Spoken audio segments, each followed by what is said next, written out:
George alipokaa mbele ya daktari, moyo wake ulikuwa unadunda haraka, kwani alikuwa na shauku ya kujua majibu. Daktari akafungua faili la majibu, akaangalia kwa umakini, kisha akaanza kuongea taratibu. Bwana George, tumefanya kipimo cha DNA kati yako na mtoto wako Abeli ili kuthibitisha kama kuna uhusiano wa kibiolojia kama ulivyokuwa umetaka. Daktari akanyamaza kidogo, kisha akaendelea kueleza. Kwa kawaida kama mtoto ni wa kwako, basi majibu huonyesha ulinganifu wa zaidi ya 99%. George alikuwa ametulia akimsikiliza daktari kwa umakini, macho yake yakiwa yamemtazama daktari bila kupepesa. Ndipo daktari akasema, lakini kwa haya majibu hakuna ulinganifu unaothibitisha kama wewe ni baba wa mtoto. Maneno yale yalimshtua George.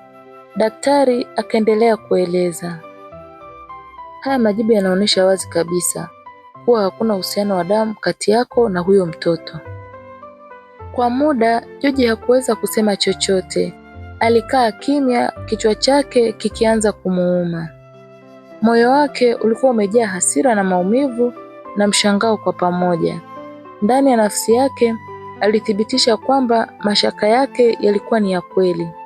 Daktari akamwangalia kwa huruma, kisha akasema, naelewa hii ni habari nzito sana, lakini kama utahitaji ushauri au msaada zaidi, hospitali hii ina huduma hizo. Lakini George hakuwa anasikia tena hayo maneno. Akili yake ilikuwa imejaa mawazo mengine. Baada ya kusikia majibu ya DNA, George alipatwa na hasira kali. Mtoto aliyekuwa nadhani ni mtoto wake, kumbe sio mwanaye. Akatoka kwenye ofisi ya daktari akiwa amechanganyikiwa. Moyo wake ulikuwa unawaka moto wa hasira dhidi ya Neema. Na wakati huo, yule mama mfanyakazi wa usafi alikuwa ametumwa na mkuu wake, hivyo hakuwepo tena pale nje ya mlango. George akatoka hospitalini akaelekea moja kwa moja kwenye gari lake ili aondoke. George alijisemea moyoni, hatimaye sasa amepata sababu ya kumfukuza Neema. Kwa kweli hampendi kabisa Neema, na sasa hata mtoto si wake. Akasema kwa hasira, huyu mwanamke na mtoto wake sitaki kuwaona tena kwenye maisha yangu. Lakini kabla hajafungua mlango wa gari, yule mama mfanyakazi wa usafi akafika akihema haraka haraka, kwa sababu alikuwa amekimbia baada ya kumuona George kwa mbali. George akiwa bado amevurugikiwa na mawazo, yule mama akamkaribia haraka na kumkabidhi ile karatasi. Chukua hii ukaisome, najua ni muhimu. George akaichukua bila hata kuangalia vizuri, kisha akamuuliza, hii ni ya nini? Yule mama akamjibu, ukisoma najua utaelewa. Alipomtazama George usoni, aliona wazi kuwa kuna jambo zito linalomsibu. Akamwonea huruma tu. George akaangalia juu ya ile karatasi, akaona ni ripoti ya maabara na akaona pia kuna majina ya mama yake. Hakuisoma kwa umakini, akaona labda ni ripoti iliyokuwa imedondoka kipindi mama yake alipokuwa akitibiwa hospitalini hapo. George akamshukuru yule mama, kisha akaingia kwenye gari lake na kuondoka, huku akiwa amechanganyikiwa sana kuhusu mtoto Abeli na kile ambacho Neema alikuwa amemfanyia. Wakati huo bado alikuwa hajui kuwa ile ripoti aliyokuwa ameichukua ilikuwa imebeba ukweli mwingine mkubwa. Akiwa bado na hasira kali, akaingia nyumbani na kuanza kumshambulia Neema kwa maneno makali na vurugu zikaanza. Neema akaanza kulia na kupiga kelele. Wazazi wa George waliposikia makelele wakakimbia kuja kuingilia kati. Baba yake akasema kwa sauti kali, George, shida ni nini? Kwa nini unamfanyia hivi mke wako? Mama yake naye akasema, mwanangu, umekuwaje wewe? Mbona umebadilika sana? Ndipo George akatoa ile ripoti ya DNA kwa hasira, akaweka mezani na kuanza kusema, Abeli sio damu yangu, simtaki mama na mtoto wake ndani ya nyumba yangu. Wazazi wakabaki wamepigwa butwaa, wakiwa hawaamini kabisa George alikuwa anasema nini, lakini George akaendelea kuzungumza kwa hasira. Nyie si mlikuwa mnataka mjukuu? Sasa huyo hapo, mlichokuwa mnakitafuta mmeshakipata. Hapana, ili haliwezi kutokea. Neema ni msichana mzuri, Neema ni msichana aliyetulia, hawezi kufanya mambo kama haya. Mama, huu ndio ukweli. Hata ufanye nini, ukweli utabaki kuwa ukweli. Abeli sio damu yangu, na wewe ndio kila siku umekuwa ukimsifia sana huyu mwanamke. Wazazi wake wakachukua ile ripoti, wakaanza kuisoma kwa mikono inayotetemeka. Na kweli ripoti ilionyesha wazi kuwa Abeli sio mtoto wa George. Mama, kila siku tumekuwa tukigombana huku ndani. Unasema huyu msichana ana heshima, anaenda kuiheshimisha familia hii. Sasa hii ndio heshima? Kisha George akaendelea kuzungumza huku akiwa na hasira. Mimi sitaki kujua chochote kuhusu baba huyo mtoto na huyo mtoto, ila nachotaka Neema na mtoto wake watoke haraka sana hapa. Nachotaka watoke kwenye maisha yangu. Wazazi wakamgeukia Neema kwa mshangao na hasira. Mama yake George akasema, umefanya nini wewe? Ina maana Abeli sio mjukuu wetu? Akaongeza kusema kwa sauti iliyokuwa imejaa mshtuko, au mimi naota jamani? Abeli sio mjukuu wangu. Kwa mshtuko mkubwa, mama yake George akashikwa na kizunguzungu cha ghafla, akadondoka chini na kupoteza fahamu. Safari hii haikuwa maigizo kama alivyokuwa akifanya zamani. Leo alikuwa amezimia kweli kabisa. Baada ya mama yake George kuanguka chini, wote wakachanganyikiwa. Baba yake George na George wakambeba haraka, wakamkimbiza hospitalini. Kila mtu alikuwa na hofu kubwa. Wakati wao wanamkimbiza mama yao hospitalini, Neema kule nyumbani alichukua vitu vyake vyote, akambeba mtoto wake Abeli, kisha akaondoka pale nyumbani. Aliona tayari mambo yalikuwa yameharibika. Na kule hospitalini, baada ya muda, mama yake George alizinduka, lakini madaktari wakasema kuwa hali yake haikuwa nzuri. Wakaambiwa kuwa amepata stroke. Hakuweza tena kuongea vizuri, hakuweza kutembea. Alikuwa ni mtu wa kulala kitandani. Familia iliumia sana kusikia habari hizo. Madaktari wakaeleza kuwa mama yake George angehitaji mazoezi maalum ya mwili, yaani physiotherapy, ili kumsaidia kurejesha nguvu taratibu, lakini ingechukua muda. Baba yake George akashika kichwa kwa huzuni, akijiuliza kwa nini mambo haya yote yanatokea. Majira ya jioni waliporudi nyumbani kutoka hospitalini, Neema na mtoto Abeli hawakuwepo. Hakukuwa na nguo wala vitu vyao. Ilikuwa wazi kabisa kuwa Neema alikuwa ameshaondoka. George alihisi kama amepata nafuu moyoni. Aliona kama ametua mzigo mkubwa ndani ya moyo wake. Lakini bado alikuwa hana amani kuhusu hali ya mama yake. Ashura naye hakuwa na amani hata kidogo. Ashura pia alikuwa akimwamini sana Neema. Aliona kama alikuwa ni msichana mwenye tabia nzuri. Hata familia ya Neema kule kijijini ilikuwa ikisifiwa kuwa ni familia ya watu wema. Ashura alijaribu kumpigia Neema simu mara kadhaa, lakini simu haikupatikana. Ashura bado alikuwa haamini kile kilichotokea. Aliona kama ilikuwa ni ndoto. Siku ziliendelea kusonga, familia nzima ikaendelea kukaa karibu na mama yao, wakimhudumia na kumwangalia vizuri. Na pia walijiuliza kuwa Neema na mtoto wake walikuwa wamekwenda wapi.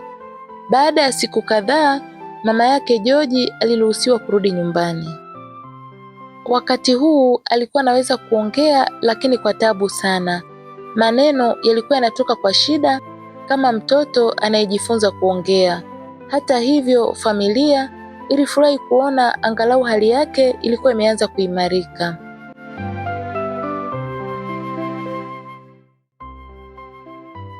Siku chache baadaye, George alipokuwa anakusanya nguo zake ili azipeleke kwa Dobi, akaiona ile ripoti aliyokuwa amepewa kule hospitalini na yule mfanyakazi wa usafi. Aliiangalia juu tu na kuiacha pembeni, akifikiria baadaye ataichoma moto kwa sababu kwake aliona kama ilikuwa haina maana. Lakini kabla hajatoka chumbani, akaiangalia tena. Macho yake yakadondokea kwenye sehemu iliyoandikwa kuwa mama yake hakuwa na sumu kwenye damu. George akashtuka sana, akaacha chini mfuko wa nguo chafu, akakaa kitandani na kuanza kuisoma ile ripoti kwa umakini mkubwa. Kadri alivyokuwa akiisoma, ndivyo alivyozidi kushangaa. Ripoti ile ilionyesha wazi kabisa mama yake hakuwa na tatizo lolote la kiafya. Hapo ndipo akaanza kuelewa kuwa huenda ile taarifa ya mwanzo waliokuwa wamepewa kuhusu sumu haikuwa ya kweli, lakini bado akashindwa kuamini. Akaona lazima apate majibu. Akaondoka haraka na kuelekea hospitalini akiwa na ile ripoti mkononi. Alipofika mapokezi, akauliza ofisi ya Dr. Steve. Steve ni daktari aliyekuwa amemhudumia mama yake kipindi cha tukio hilo. Nesi akampeleka mpaka ofisini. Dr. Steve alikuwa anamalizia kuwahudumia wagonjwa wake, hivyo George akasubiri kidogo. Baada ya muda kidogo, George akaingia. Dr. Steve akamkaribisha. Baada ya salamu, Dr. Steve akamuuliza, "Vipi, mama anaendeleaje?" George akamweleza, "Kwa kweli Mungu ni mwema, anaendelea vizuri. Mama yangu alishawahi kulazwa hapa, ilikuwa mwaka jana. Walisema kuwa alipewa sumu. Alitibiwa vizuri, akakaa vizuri, tukaruhusiwa tukarudi nyumbani. Mama akaendelea na maisha yake kama kawaida. Lakini kama wiki 2-3 hivi tukiwa nyumbani, ghafla mama alianguka akapoteza fahamu, tukamkimbiza hospitalini. Madaktari wakatuambia kwamba amepata stroke. Sasa hivi anaendelea na dawa pamoja na mazoezi. Tunamshukuru Mungu, hali yake ni nzuri." Dr. Steve akamsikiliza kwa umakini na kumpa pole. George akaendelea kueleza, "Lakini daktari, kuna jambo linanichanganya. Kile kipindi mama yangu amelazwa hapa, kuna daktari anaitwa Dr. Francis. Aliniambia kuwa mama yangu amekula sumu. Sasa na hivi juzi nimepata ripoti kwamba mama yangu hakuwa na sumu. Sasa sielewi, ipi ni ripoti ya kweli?" Dr. Steve akaingia kwenye mfumo wa hospitali na kuangalia rekodi za maabara za mwaka uliopita. Baada ya muda mfupi, akamwonyesha George kwenye kompyuta.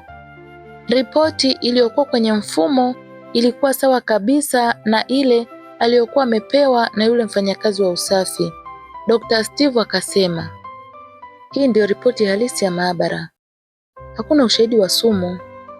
George akazidi kuchanganyikiwa, akauliza, "Ilikuwaje mpaka tukaambiwa kuwa alikuwa na sumu?" Daktari akamwambia, "Nakumbuka siku hiyo nilifika mpaka wodini, lakini sikuwakuta, kwa hiyo siwezi kujua ni nani aliyowapa taarifa hiyo." Baada ya George kumaliza kueleza yote, Dr. Steve akatikisa kichwa na kusema, "George, kwani tuandikie mate wakati wino upo? Twende kwa Dr. Francis mwenyewe." Wakatoka pamoja na kuelekea ofisini kwa Dr. Francis. Walipofika walimkuta Dr. Francis. Baada ya salamu, Dr. Steve akamwonyesha George na kusema, "Huyu anaitwa George, ni ndugu wa mgonjwa ambaye alishawahi kulazwa hapa mwaka mmoja uliopita. Anasema hiyo siku alizungumza na daktari anayeitwa Dr. Francis." Dr. Francis akasema, "Siwezi kukumbuka kwa sababu kila siku nahudumia wagonjwa wapya tofauti tofauti." George alipomtazama Dr. Francis kwa umakini akasema, "Samahani, lakini huyu sio yule daktari ambaye alijitambulisha kwetu kama Dr. Francis." Dr. Francis alishangaa kidogo, kisha George akaendelea kusema, "Na pia huyo Dr. Francis tulimkuta kwenye ofisi hii." Dr. Steve akasema, katika hospitali hii Dr. Francis halisi ni huyu hapa. Kwa hiyo hii inamaanisha kuna mtu mwingine ambaye alitumia jina la Dr. Francis. Hasira ikaanza kumpanda George. Akamwomba daktari kama kuna uwezekano akamsaidia kumpata yule mama mfanyakazi wa usafi aliyekuwa amempa hiyo ripoti, lakini kwa kuwa hakuwa anajua jina lake haikuwa rahisi kumpata. Dr. Steve akapiga simu ofisi ya uongozi wa usafi hospitalini hapo. Baada ya muda kidogo, kiongozi wa usafi akaja. George akaeleza muonekano wa yule mama. Wakamzungusha sehemu mbalimbali za hospitali lakini hakumwona. Kiongozi wa usafi akasema, huenda mfanyakazi huyo alikuwa akiingia zamu ya usiku. George akasema atarudi tena usiku kujaribu kumtafuta. Akiwa anatoka hospitalini, akiwa bado amechanganyikiwa na mwenye hasira, akamwona kijana mmoja akiwa amebeba sampuli za damu. Akamkumbuka vizuri kuwa siku ile ndiye aliyemwongoza kwa yule daktari wa uongo aliyejitambulisha kama Dr. Francis. Hapo ndipo akahisi huenda kijana huyo anajua kila kitu kuhusu yale yaliyokuwa yametokea. Akamfuata haraka na kumzuia. Kwa hasira alizokuwa nazo, akaanza kumshambulia kwa ngumi na mateke. Kijana huyo alipiga kelele kuomba msaada. Watu wakaanza kukusanyika na walinzi wa hospitali wakaja haraka kuzuia tukio hilo, kwa sababu mazingira ya hospitali hayaruhusu fujo. Watu waliokuwa pale walibaki wakishangaa, wakijiuliza kulikuwa na nini hadi mambo yale yafike hatua hiyo hapo hospitali. Baada ya uongozi wa hospitali kupata taarifa za fujo zile, walinzi walitaka kupiga simu kituo cha polisi mara moja, lakini mkurugenzi wa hospitali akasema hapana, kwanza wajue shida ilikuwa ni nini, maana si hali ya kawaida jambo kama hilo kutokea ndani ya hospitali. Hivyo George na yule kijana mtumishi wa maabara wakapelekwa kwenye ofisi ya mkurugenzi. Baadhi ya viongozi wa hospitali walikuwepo, akiwemo mkurugenzi mwenyewe. Wakaanza kufanya mahojiano kwa upole, wakamuuliza George, pole sana kwa changamoto, lakini tungependa kujua kuna shida gani mpaka ukaamua kumpiga mtumishi wetu. George akiwa na hasira na maumivu makubwa moyoni akasema, huyu kijana hafai kabisa kufanya kazi hospitalini, ni tapeli. Yule kijana wa maabara akadakia haraka na kusema, mimi simjui kabisa huyu mtu. Nashangaa tu amenivamia na kunishambulia bila sababu. Lazima atakuwa amechanganyikiwa huyu. Ukweli ni kwamba kijana huyo alikuwa amemsahau kabisa George, maana ni muda mrefu ulikuwa umeshapita, na pia alikuwa ameshazoea kufanya michezo kama hiyo mara kadhaa kwa watu tofauti. Unasema mimi nimechanganyikiwa? Hili halitaishia hapa. Huwezi kunichezea wewe. Mkurugenzi akawatuliza wote ili kujua shida ilikuwa ni nini hasa. George akasema, huyu alishiriki kutengeneza ripoti ya uongo kwa mama yangu alikuwa amekula chakula chenye sumu. Pia aliandaa daktari wa uongo. Niliamini kila kitu. Hapo yule kijana alishtuka sana, kumbukumbu zikamjia. Ni kweli kabisa kile alichokuwa anakisema George. Hapana jamani, mimi simfahamu kabisa huyu mtu. Hata anachokisema sikielewi. Lazima atakuwa amerukwa na akili. Mpelekeni huko psychiatric ward. Amenishambulia, halafu anaongea maneno ya ajabu hapa. Maneno hayo yakazidi kumchochea George. Akatoka nje ya ofisi, akatoa simu na kupiga simu polisi. Akajieleza kwa ufupi. Ndani ya ofisi, mkurugenzi akaanza kuona kuwa huenda George anachokisema ni kweli kabisa. Maana siku chache zilizopita alipokea malalamiko ya rushwa dhidi ya mtumishi huyo, lakini hakukuwa na ushahidi wa moja kwa moja. Alikuwa amepewa onyo la maandishi na kuwekwa kwenye uangalizi. Mkurugenzi akamwambia kijana yule, wewe bado ni kijana mdogo, una nafasi ya kufanya kazi kwa bidii na kutengeneza maisha yako, lakini mambo kama haya huwa hayana mwisho mzuri. Ona, unaichafua hospitali yetu. na jamii inaona watumishi wote wako kama wewe. Sasa acha sheria ichukue mkondo wake. Hapana mkurugenzi, mimi sijafanya hivyo. Huyu baba atakuwa amechanganyikiwa. Hapa itabidi polisi wafanye uchunguzi ili wajue nani anayesema ukweli. Wakiwa bado wanazungumza, George akaingia na kusema, nimeshawapigia simu polisi na sasa wamesema wapo njiani. Sasa tutajua kama kweli limechanganyikiwa ama la. Ndani ya muda mfupi polisi walifika. Kijana akachukuliwa kwa ajili ya mahojiano. Akiwa ndani ya gari la polisi, kijana alianza kulia. Hakuwa anaamini kabisa kile kilichokuwa kimetokea. Alipofika kituo cha polisi baada ya mahojiano marefu, ndipo akaanza kusema ukweli. Akaeleza kuwa alipewa pesa na Ashura, dada wa George, ndio maana akaandaa ripoti ya uongo kwa maelekezo yake. Pia akaeleza jinsi walivyotumia ofisi ya Dr. Francis na kumtumia mtu mwingine aliyejitambulisha kama daktari ili wamdanganye. George aliposikia hayo, moyo wake ulivunjika kabisa. Akaanza kulia kama mtoto mdogo. Akakumbuka jinsi alivyomshutumu Beatrice na jinsi Beatrice alivyojitetea na kuomba kuwa aelewe, lakini yeye hakumsikiliza. Pia akakumbuka jinsi mkewe alivyojishusha na kuomba msamaha kwa kosa ambalo hakulifanya.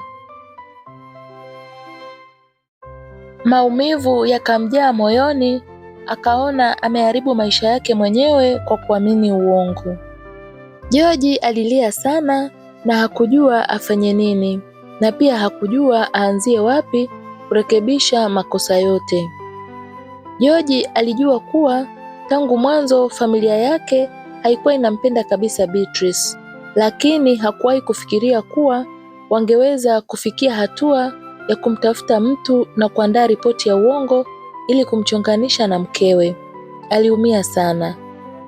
Ndipo akaanza kujiuliza kama waliweza kupanga hili, basi inawezekana kabisa hata tukio la kufumania Beatrice pale Upanga lilikuwa limetengenezwa. Akakumbuka jinsi Beatrice alivyojitetea na jinsi macho yake yalivyoonyesha kwamba ni mtu asiye na hatia.